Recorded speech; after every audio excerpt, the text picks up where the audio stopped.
màu máu cái rồi mấy đứa đi thêm màu màu kia coi cho ăn cái màu thì hỏi đấy là bánh dương rồi à bây tôi tháo áp đặt rồi tháo bánh dương lên đây cho dương màu đâu nó bị cái gì nó dương không nói dương mình tật nữa hả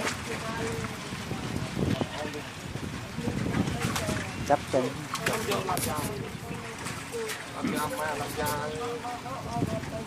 làm da này bạn trong một tàu ngồi chắc đi trên mình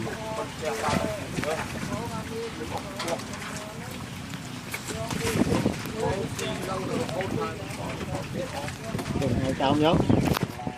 và liền liền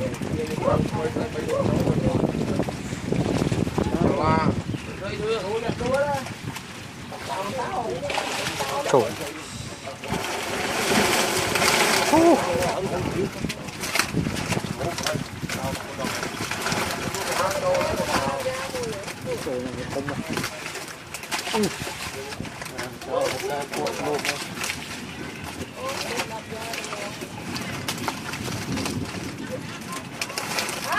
Con lũ ơi,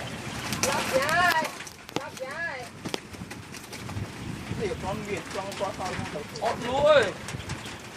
miệng ơi, nhâm mồ cháu nha cháu